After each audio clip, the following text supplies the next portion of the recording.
Space, the final frontier.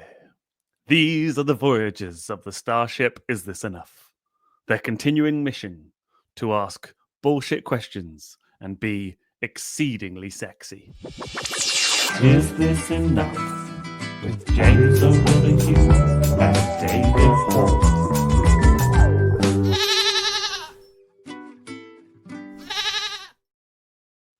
Hello and welcome to episode 47 of Is This Enough? The really brilliant game show that is simultaneously brilliant and excellent. 47 is the adopted favourite number of Pomona College. Pomona the Vampire.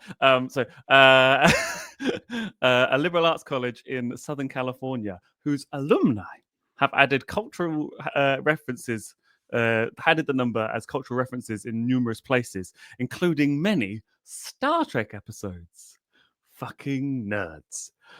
We've made up 3 rounds for each other, and neither of us knows what the other has prepared. Along the way, we have prizes and forfeits, and with me as ever is comedian, actor, painter, and fucking nerd, James O'Donoghue. Actually, I think you'll find that in Deep Space Nine, there is a shift in the ranking in terms of uniform colours. That's true. It's also a weird allegory for something which, like, yep. A lot of people say it's the best one, though.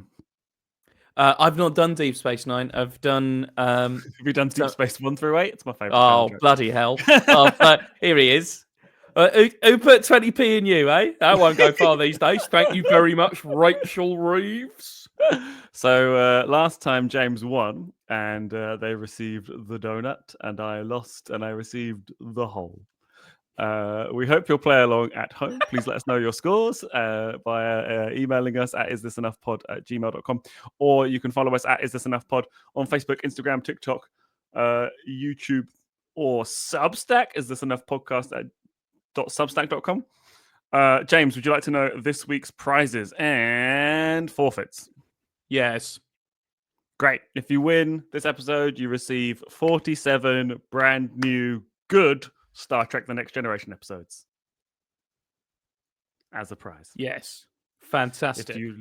If you lose, you receive 47 brand new bad episodes of Star Trek Picard. Oh no. Have you seen Star Trek Picard? I've seen 3 episodes of it and thought, this looks like it'll have moments. Oh yeah, I think I watched 3 episodes and I went, bye, never mind. And then I walked in with my girlfriend watching it, and there was a giant flower in space, and I was like, I think Patrick Stewart might come up later on in the show. In our lives. I mean, yes. Great. In fact, he will, because of something else I mentioned. Anyway, we hope you play along. James, do you think this will be enough? David, I've looked at the calculations, and I think that the margin of it being enough is substantial. And I think that, well, it's ours to lose, really. So we're going to be looking out for those key margins. We're going to be looking at the points that they really need to hit. Keep it light, keep it tight, please don't fuck my wife. Keep it light, keep it tight, please don't fuck my wife. Thank you. I was falling into a peston hole there. Yeah, you sort of turned into a corporate. You sounded like you were about to fuck my wife, so I was like, "Get out of here!" With those rules ringing in the air, it's time to go to me for round 1. Round 1.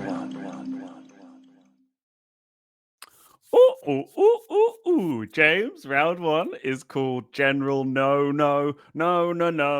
Yes. No, Yes. no, Yes. No, there's no limits. Yeah. This was the best one you've ever fucking done. The best one. All the torture was worth it. Yes. 40 years in the desert for the promised land. Just before we started recording, we were talking about Sting, and I feel like I've been edging you with these round names, so that's nice. I know. My brain went edging. Oh, that's a fun joke about U2. I thought Sting wasn't in U2. No. Anyway, my girlfriend thought that the song was "There's No Business." Have I ever told you that? She thought it was "There's No Business," Is this people excited that they've now got a break for the summer? and I was like, "The band is called Two Unlimited."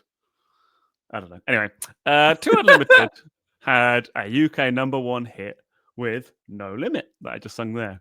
Mm. They are a famed one-hit wonder band that, of Hmm. course, had 8 top 10 hits in the UK Oh, in the early 90s, and yet they're known as a one-hit wonder band.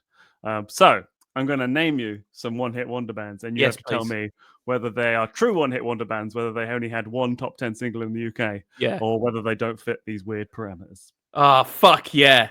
Okay? Fuck yeah. This is for viewers and listeners. The If first you want time to James see, has enjoyed the podcast. if you want to see someone in their element, look at David's face right now, or imagine David's face. Draw David's face Send it in. that you've imagined and send it into the email at isthisenoughpodcasting@gmail.com. Draw my face, realizing that there is indeed no limit. We can turn James, it into merch. yes. No credit given. Yes, we shall. We shall turn it into merch. Yeah, no credit given. It's great for exposure. Right. So this is for 18 million points a question because Two Unlimited have 18 billion global sales. God, Wow. Two Unlimited. 8 top 10 Wow. hits, 18 million sales. Oh, they're one-hit wonder band. Are they? Are they?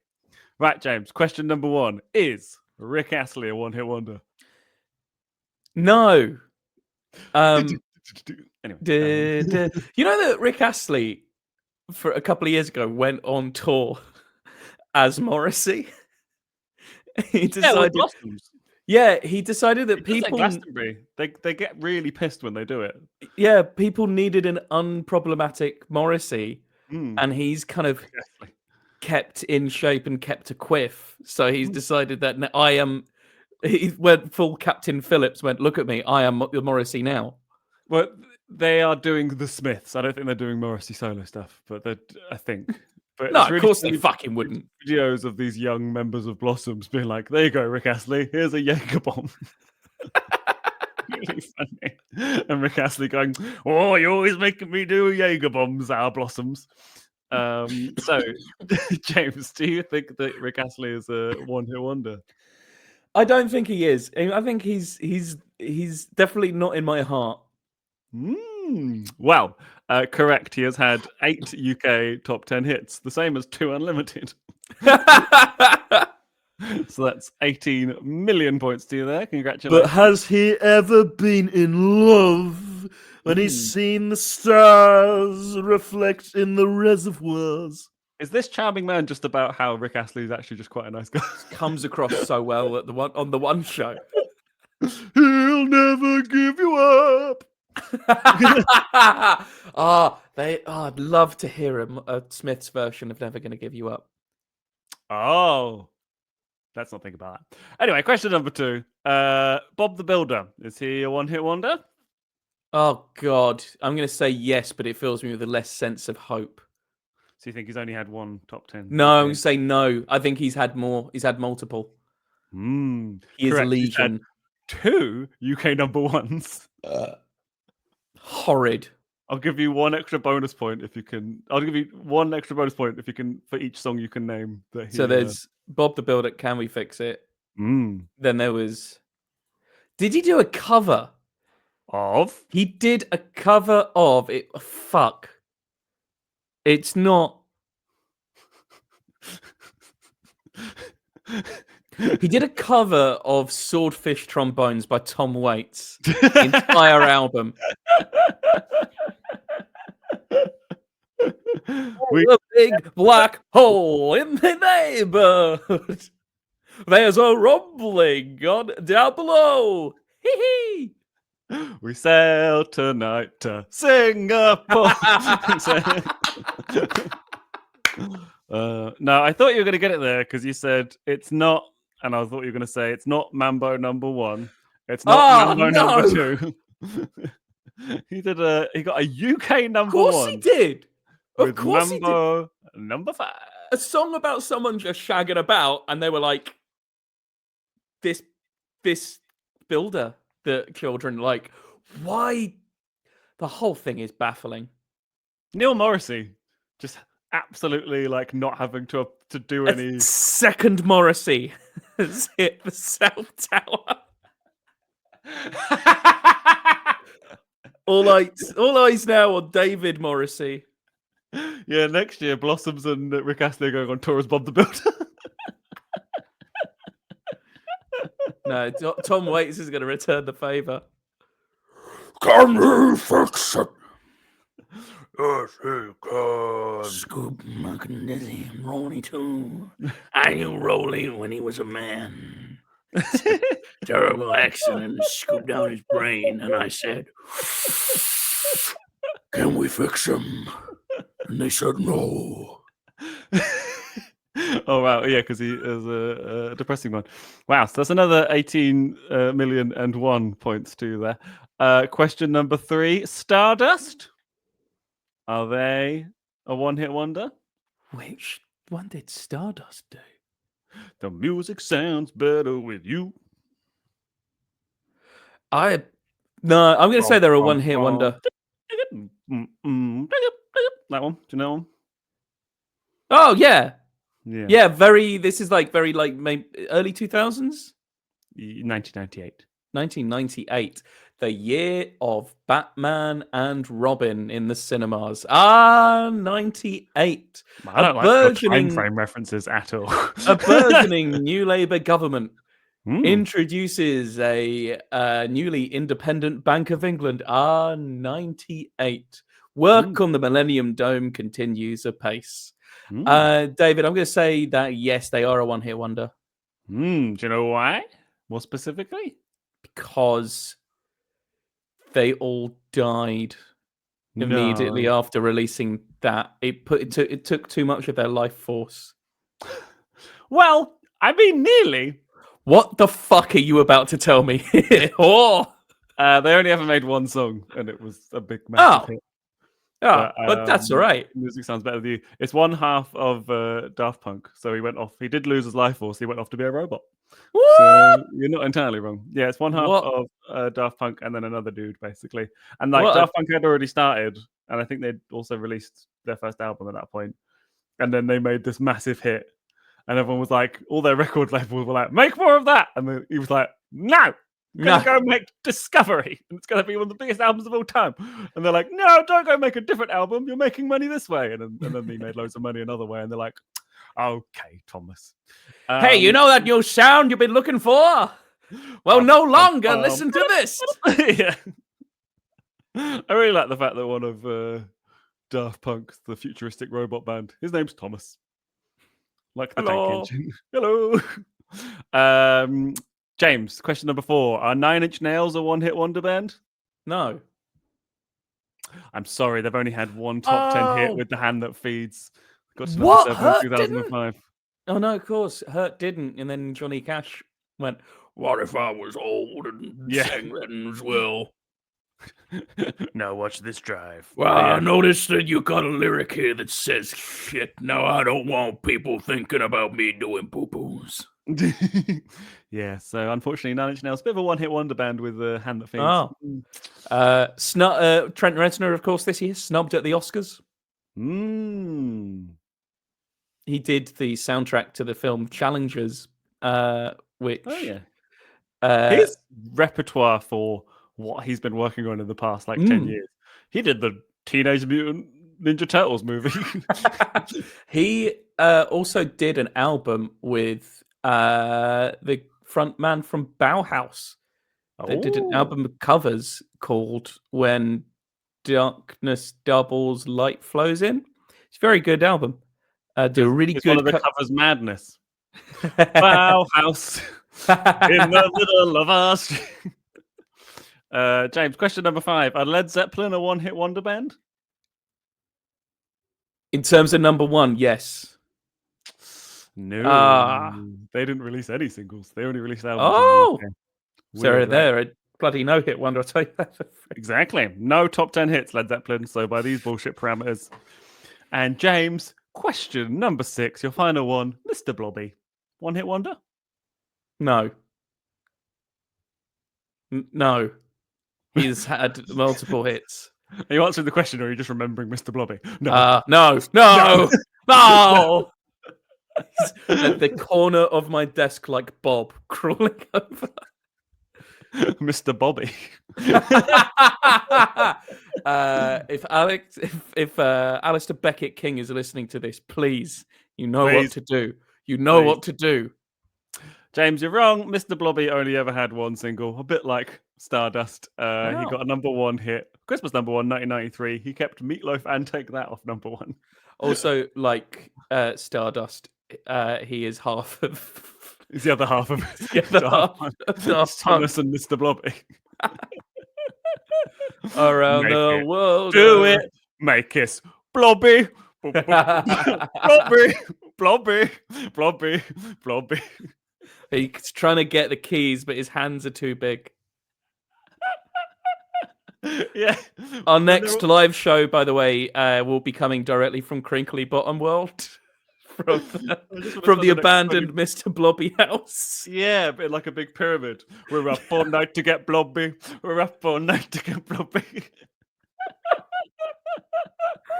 Oh, mercy. Blob more time. Anyway, James, you only got half of those questions right, which is a bit disappointing. So you're only on 54,000,001 points at the end of round one. It's over to you for round two. Round two. Thank you very much, David. Round two. David. Yeah. I don't know about you, but I love me some filmmakers. There are some great ones, some terrible ones, and some ones who I'm fascinated by for vibes alone. And that is, of course, in no way better personified than in new German cinema pioneer Werner Herzog. I came up with Werner and asked him to describe his favorite film. But can you tell me what film he is describing? These are all worth 2 million points. 200, but there's been a run on the point. David, Up to you. what film is Werner Herzog describing? An exploration of the false promise of reward. If the rodent reaches velocity, he may outrun his pain.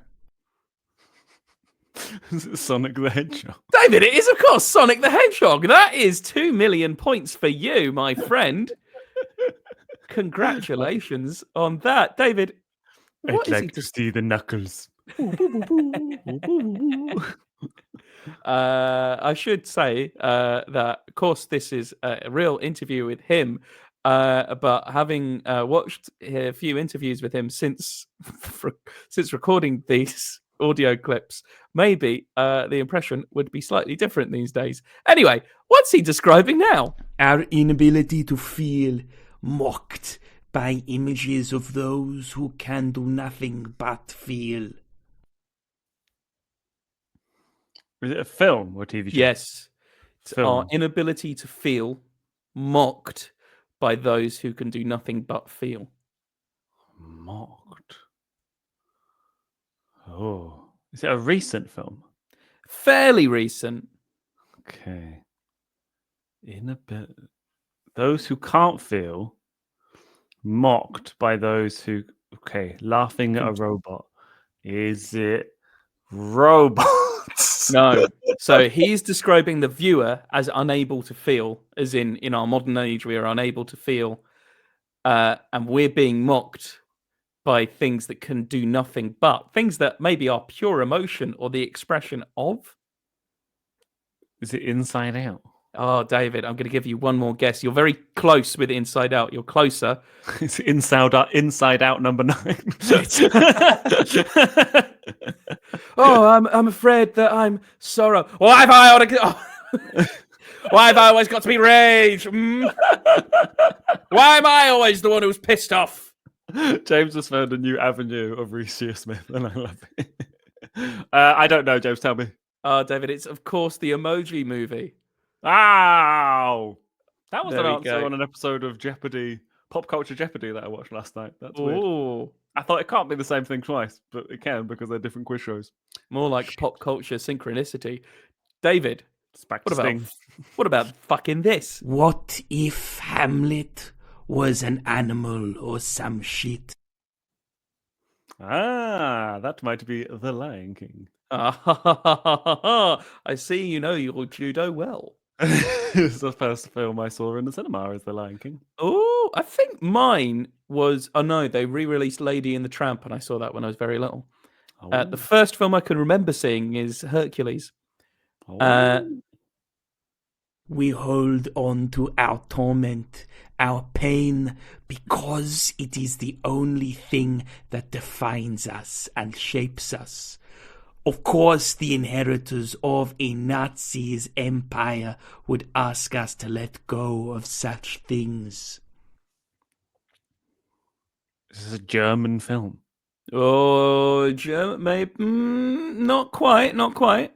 We hold on to our torment, our pain, because it is the only thing that defines us and shapes us. Of course, the inheritors of a Nazi's empire would ask us to let go of such things. See, the beginning bit literally just sounds like Werner Herzog is singing his own version of Hurt by Nine Inch Nails. We hold on to it. It's the only thing that's real. I have no idea. Well, David, it is Frozen. Disney's Frozen. We hold on to our torment, our pain, because it is the only thing that defines us and shapes us.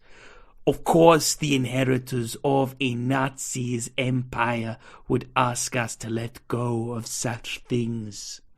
There we go. That's Werner Herzog commenting on perhaps Mr. Disney's anti-Semitism. And finally, David, what about this? A bunch of little yellow guys getting up to scrapes. What will they do next? I love their antics. They remind me of a young Klaus Kinski. Is it either the Minions or Despicable Me? Oh, David, it's the Minions movie. Well done. It's a further 2 million points, meaning that, my, at the end of that round, oh, dear me, I've got 54 million and 1 point. David, unfortunate due to what he said about the last person, you have 6 million points. Let's not linger on that number and head on over to round 3. Round 3. Right then, Oh. James. Oh, I gotta tell you, yikes, James. No respect. Getting a bit hot under the collar. Like, Oh, I told you. James. Round 3 is called "How Are You, James?" James, how are you? Well, David,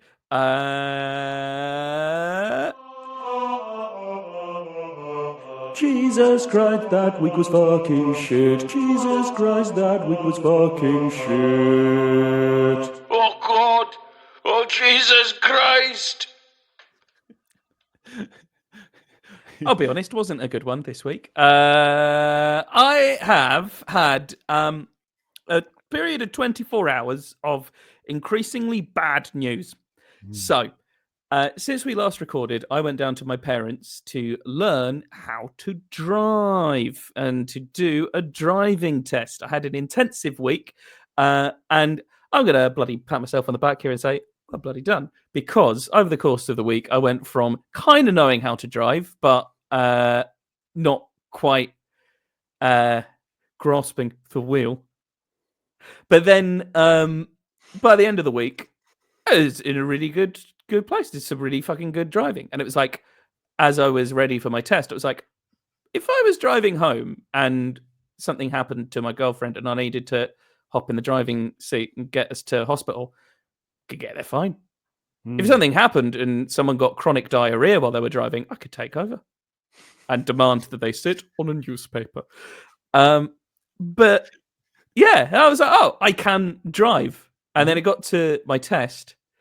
And the night before my test, I got some really shit news, which was very discouraging and upsetting.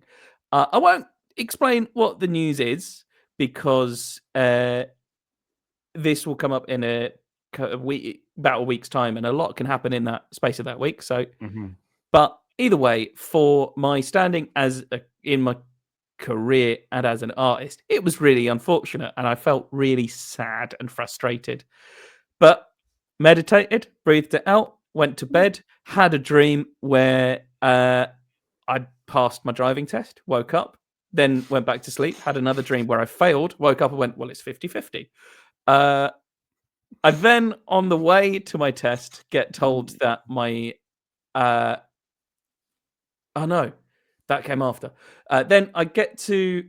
Oh, no. On the way to my test, I get told that the annual leave I'd taken out won't be paid in full, which was annoying. And they had ages to tell me, and then decided to tell me while I was on that leave. Then did my test. My examiner's name was Christopher Peter Bacon. No. Yeah. No. Yeah. Crispy bacon. Crispy Bacon. I'm fucking coming for you, Crispy Bacon, if you're listening. Number one fan. He told me as I closed the door, he went, let me just say, before we set off, I love your podcast. Yes, that when you go, as we were going around the roundabouts, he said, Keep it light, keep it tight, please don't fuck my wife. Keep it light, keep it tight, please don't fuck my wife. but that was just commentary on my steering. Then we steering right into his wife. No, my wife.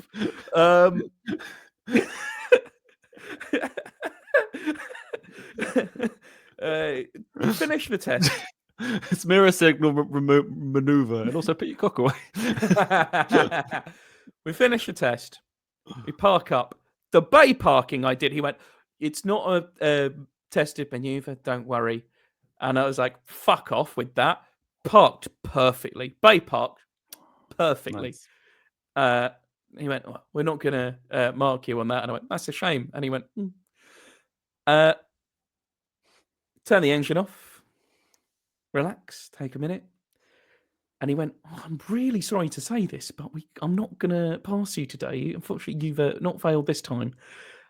Turned out I'd driven incredibly well, but broken 2 rules. Did you fuck his wife? One of the rules was like fair enough. One of the things was fair enough. Someone was being a bit arsey. I should have read the road and pulled in and let them come the other way. I had space. I kind of had a little bit of space to maneuver in. He had loads of space, but was refusing to. So I should have thought, I'll take this and he can be a dickhead. The other thing was something about roundabouts, which was so finicky and like to the extent where like, I'm sure every driver has fucking done this, that he could have said something like, I'm afraid that we can't pass you because you've broken one of the ancient rules of kashrut from the Old Testament. And I saw you coveting a neighbour's ox. So unfortunately, we can't pass you today. It was such an annoying fail. I'm really annoyed by it. And then I was like, annoyed. My girlfriend, when I told her, was absolutely marvellous. And then we recovered the rest of the day by going to a lovely seaside town. I had fish and chips by the sea and then enjoyed... there's a certain kind of small talk that people like doing when they see something and they want to comment something funny on it, but they won't be able to quite figure out what to say. So they'll just say what's happening. So about 5 different old women walked past and went, oh, fish and chips by the sea. I fucking love that. I fucking love that. Then on the way... I'm a big fan of that. I once walked out, you know where I live, there's a little park outside. And my girlfriend's family were visiting, and it was really sunny. And I was like, we could go sit on that bench out there.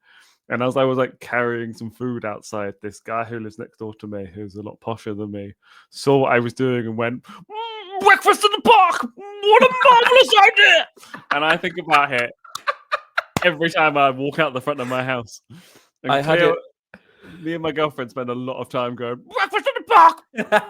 What a lovely idea! I had it when I used to work for my local council delivering tea and coffee for meeting rooms. And I was in a lift once with a big trolley of tea and coffee. And this woman came in and we were silent in the lift for a minute. And she went, tea and coffee? I love somebody's that. just, like brimming to be like, They- and it's usually quite a nice thing, but Yeah. sometimes it can be like them being, but I can imagine all the little old ladies where you were just like, oh, look at you go. And they probably were like, what? That sounds nice. And it was nice. And it was a really lovely way to steel myself and recover from bad news. Then I got the news that they're cutting hours at where I work, meaning that don't know that that's going to pay for me to live. And I'm kind of in the back of my mind going, I do have a lot of paid gigs this month, and maybe it's enough to make up the weekly shortfall. Mhm. And then I'm also like, is that progression, but in the most annoying way possible? Oh my god, you're in the middle of finding out what I found out. Yeah. Actually, I think I might have told you in the past. When I went and did End of the Road Festival, and I showed my mum the lineup and went, "Look, mum, I'm the worst comedian on the bill," and she went, "Don't be so mean about yourself." And I went, "No, I'm not. Yeah. I'm the worst comedian on this bill. I'm the least experienced." And then I did the gig. I was really like, I did a good job, but the whole time was quite tense. And at the end, all the comedians just went, "Nice one," and then went off. And I was a bit like, "Oh, did they not? What did they think? Are they going to find out that I'm not a comedian?" And I told this to someone, and they were like, "But you are a comedian." And I was like, "Oh, wait." And I wasn't trying to be a comedian anymore. And I thought there was just going to be like a fanfare. I know. And then Well- I have been working full time as a comedian for a while now. And people are like, "Well, you went full time." And we both know a bunch of people who've quit their job, taken that step, and it's like they're doing so well that it's whatever. We also know a bunch of people who don't talk about it, and you know me, who is just basically like, I left my job in lockdown and never went back to full-time employment elsewhere, and I make ends meet with comedy. And there's no parade, and I can't be like fucking full-time comedian like as of now. It just sort of happened, and yeah, so congrats. It's a lot of people just are like kind of maybe they're working contract work. The contract comes to an end and they go, I guess I can coast for a bit, and that coasting just turns into, I've made enough money this month, and then I made enough money the next month, and then it's a horrible thing because you never get the feeling of like someone hands you a contract and go, you're a comedian now, so you never get the feeling of security. No. A new job that goes, here's your regular paydays gives you. And I think we think about it in terms of those kind of clear-cut things, and also nobody can tell you to plan for. Eventually, your job will just be so shit that you sort of don't go back in, and then you're a comedian. You can't plan for that like you can plan for anything else, and it's just the way the cookie sort of crumbles. And also, like, it's not like in amongst this, I have done work doing tech for people. I've done soundtracks for people. It's like podcasts and music and stuff. I'm recording a voiceover reel for somebody else soon. That's not me being a comedian, but it's like unless you are absolutely only making money on stage as a comedian, which probably won't be the case, then you're not just like pure stand-up. So it's just like, this is just the next bit. My friend made 2 video games, and it was like pulling teeth, and the second one was absolutely excellent. It did really well, but he was just like, can't do it anymore. And he was a bit like, I'm going to go back to finding some freelance work. And he's actually, at that time, we had a long conversation about how he was like, I don't know if I've sort of like failed at being a video game. I'm like, nah, you did it. And you're electing to do the next bit, and you've just decided this is where you're going. Yeah. You can't, you definitely made a game when you did this. Like, you're just doing this now, and you might come back to it. And what he's actually found is he kind of picked up some freelance design work here, but then he picked up some games work here, and he's just making it work. And I think hopefully you can just make the next bit fucking work. I think this is the thing. It's a bit of a shit or get off the pot moment, really. It bloody is. With your pals. Well, bloody, I'll tell you that for free. It's also like, I very clearly need to leave this job. And this is also like, knowing what's happening behind the scenes, it's like, okay, it's not going to resolve in a way ever that I'm going to need it to. That's not to say that the company is going to fail, but the way that they're going to need people to work is going to be more and more one-offs and evenings, like regular kind of long days and evenings. And it's like, this is something that obviously isn't going to work for me. So what have I got the most momentum in? It's comedy. Let's push everything in line with that. Like you've been saying, of like, yeah, get rid of stuff that's not serving the thing that you want to do. So there we go. That is a nifty little January reminder to do that. That being said, it was a 24 hours of really shit, annoying, and kind of sad news. The first bit of news, which I won't sell, made me sad. The driving test failure made me sad. This last bit was like, made me worried. But then it was also, I've worked a lot on my mental health. And it's like, oh, I'm annoyed and sad, but I'm not, this isn't the end of the world. It was also odd being with my parents, who are still used to me being in a way where I was not the healthiest mentally. And they were kind of talking to me as if I was in a really bad way. And it's like, I'm fine. I'm reacting naturally. This is an annoying and sad day, but I'm fine. And they were like braced for like, it's like, oh, this is all right. This is annoying. And oh, well, we roll. It's good that your parents were there for you, but it's kind of hilarious that they're like, "Are you okay?" And you're like, "I mean, I'm not great," rather than like completely broken. I know. But all in all, that was a shit annoying week. But oh well. I have a gig tonight. That's going to be nice. Look at you being a comedian. I've got bales.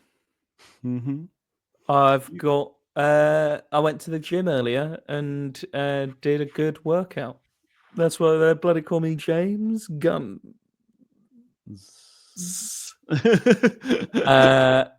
So yeah, all in all, I'd give that week a 3.5 out of 10. Oh, We're not at. I'm trying to think what 3.5 out of 10 films that I've seen. Madame Web? I've not seen Madam Web, and I think Morbius? Okay, yeah. I'm probably at Morbius, but I'm not at Craven. I'm here for it. And also, like, I'm really glad you're able to deal with that, because you could have got any of this news at a different point. Yeah. It's the fact that it all kind of came in 24 hours is one and it thing. was cut. And Yeah, kind of cut. makes it worse, but it also makes it easier to compartmentalize, because you're like, that's just there now, and that all happened at once. It was really And also, cartoonishly shit timing. yeah, that's the sort of thing that a Simpsons episode is made out of. Do you know what I mean? Like, it's all corroborated together. And also, like, you're always just dealing with what's going on right now. And this is kind of what's going on right now. This is what I'm trying to get my head around, is like, I think you can, in your head, be like, well, I'll do this, and then I'll do this, and I'll do this. And you can try and make like a more concrete plan. But in and amongst all of that, there are so many factors outside of your control. And you sort of just have to focus on what you can control. And a bunch of what did happen is very shitty, but there's a bunch of stuff that's still in your control. And there's a bunch of stuff that's great that's inside of your control. So I'm glad you were able to deal with it. There we go. And for that, I'm going to give you a wicked 69 points. Ooh! You might want to chuckle. Or a 69. Not with me. It's over to you for round 4. Round 4. David, round 4 is called... David, round 4 is called And It Shall Arrive on Time. David, how are you? Are you okay? Are you okay? Are you okay? I was spending time talking with David Hoare. Are you okay, David Hoare? I was Are just about you to try and okay? hand you my glasses to do this impression, but we're not in the same room, which is upsetting. James, I'm pretty good. I did my tax return and it's done and it didn't financially cripple me. So I'm just going to do a little dab. Hey! Not to be confused with other salutes going on at the moment. So I got that out of the way and I realized my brain was kind of focused towards that and I was just trying to get it done. So I've kind of did that, used up a lot of my energy. I also then did 5 nights in a row of gigging and didn't really At realize that Freddy's. until I had a paint decorator in us today and he was asking me about gigging. And I was like, no, I wasn't gigging last night, but I did do. And then I just listed I did 5 nights in a row. And then I was really fucking knackered and I just hadn't figured out why. And I was like, oh, excuse you, gigged 5 nights in a row. He's worked a total And of before nearly that, 2 hours this Yeah. week.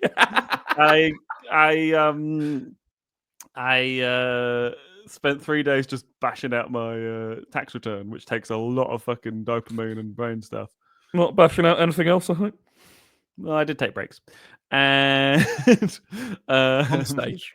On stage, he goes, there'll now be an interval. I did, and then so that evening I picked up an extra gig, so I did like a charity gig at Bath. I then did Just a Tonic in Reading, which was quite a lively club gig. That was a then good lineup you were on as well. Oh, it's fucking great. Paul Revel, who I'd not met before, emceeing, and he was great. Paul Revel Wilson. Yes.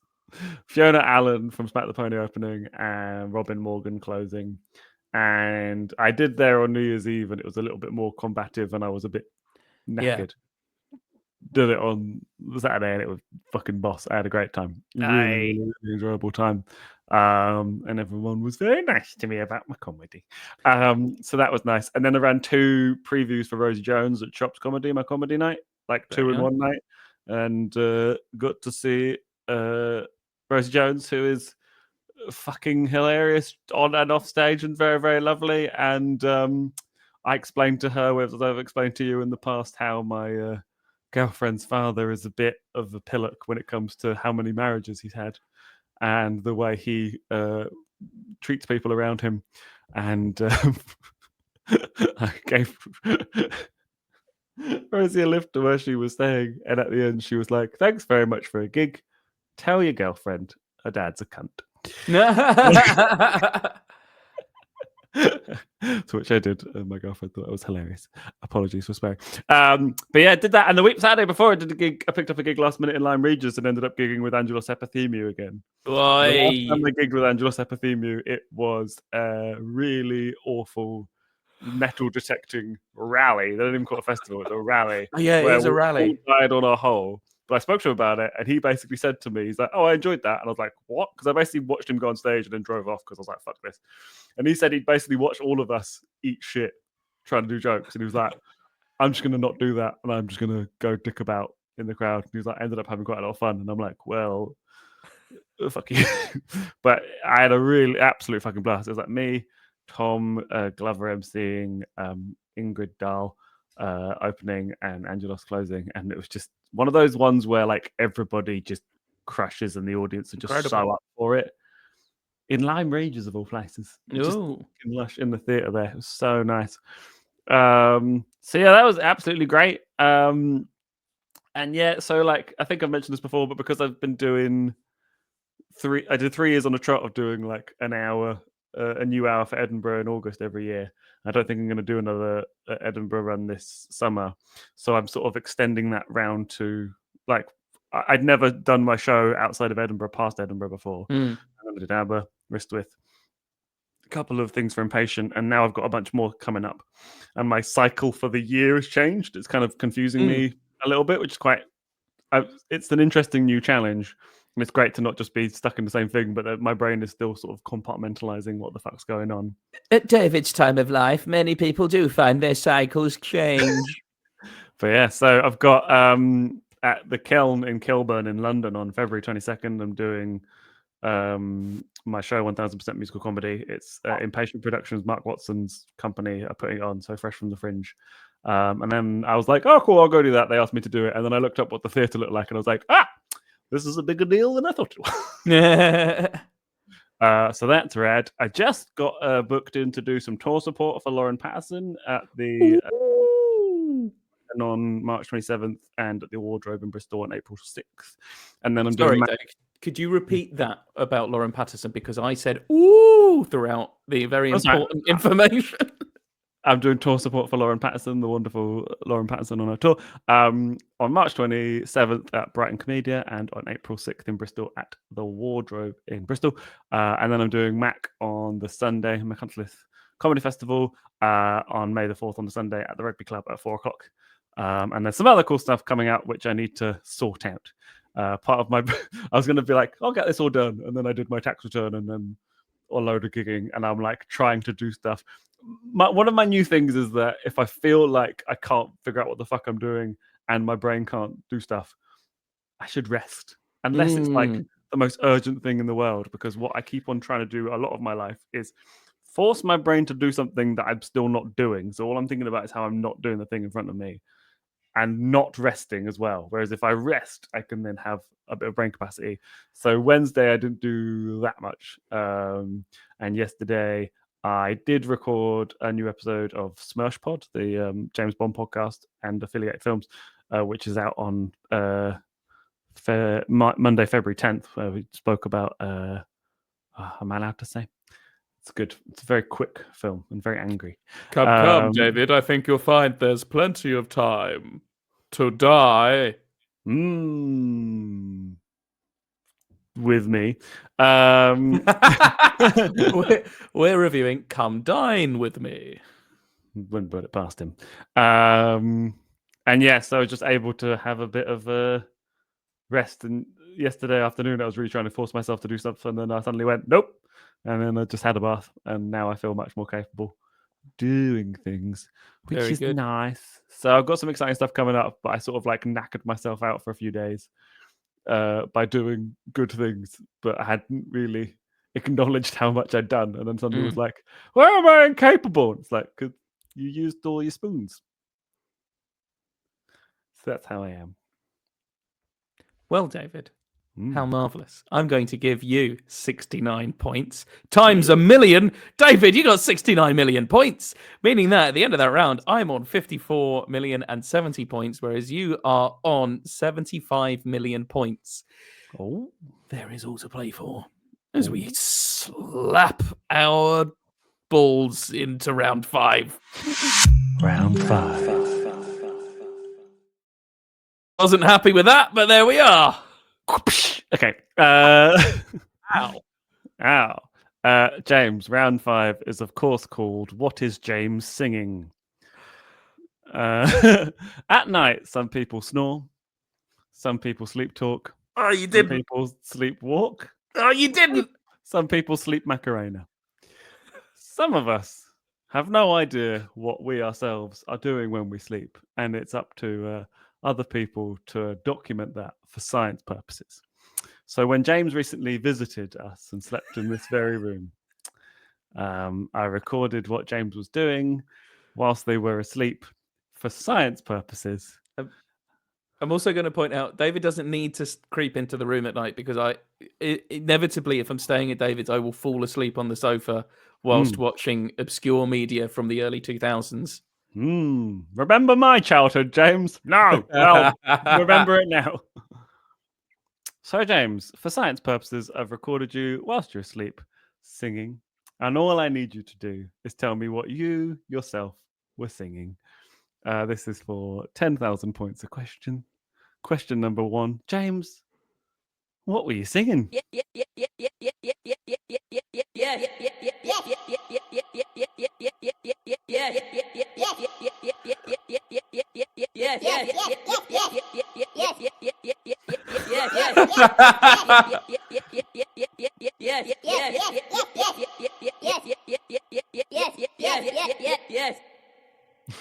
David, what a wonderful rendition of Chariots of Fire that I was snoring away to there. Oh, you're sleeping thinking about a Christian and a Jewish person deciding whether they can run on appropriate days. Oh, do you know that's what that film's about? I've never seen that film, but what a wonderful thing to know.